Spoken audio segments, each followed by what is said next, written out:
this is Story Pipe.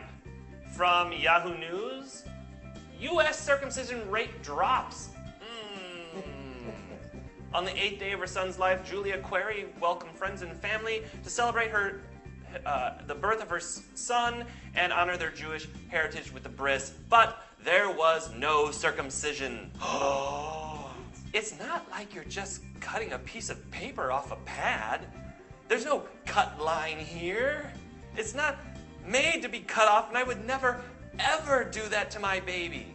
You know, I think she's right, because I recently put new rubber on my table tennis paddle, right? And you got to use an X-Acto knife and a cutting board, and I think table tennis rubber is kind of thin, and it has like the same elasticity and texture of foreskin.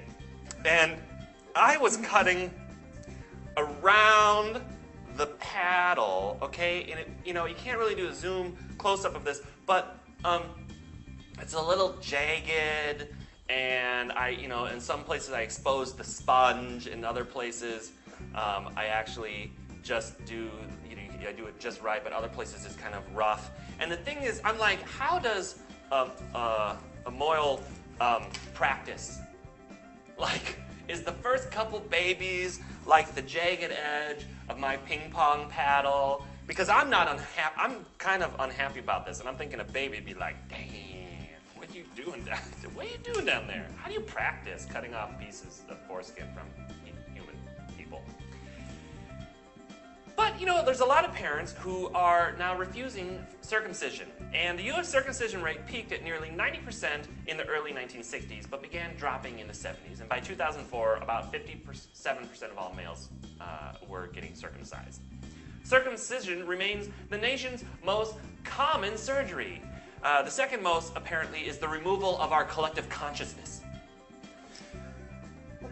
"We were all circumcised when I was born," said R. Lewis Schultz, a 79-year-old New Yorker and author of Out in the Open, The Complete Male Pelvis. People thought it could ward off masturbation or disease, and those funny attitudes have really changed. Now people are saying, why do it? Why? Because we're evil. That's why. Many doctors still recommend circumcision because of some evidence that it reduces the risk of penile cancer, urinary tract infections, and HIV. But circumcision opponents say the medical benefits are dubious. Penile cancer is rare. The debate in February, when studies found that the debate escalated in February when studies found that heterosexual men in Africa who were circumcised had HIV infection rates up to 60% lower than uncircumcised men. And I'm sure that fueled the debate like kindling on a fire, like lighter fluid on a gas grill, like Viagra in a 15-year-old. I always wonder, where are people's heads at? Right? Because some men have foreskin reattachment surgery. Is it that bad? Is it really that bad that you wake up one day and you realize, my foreskin's been cut off? There's a lot of things in this world that you can worry about, and the thing you're worrying about is whether or not cutting off people's foreskins. I can understand allowing people to make the decision by themselves and not doing it to your baby, but the fact that you have foreskin is not in and of itself a reason to have foreskin, right?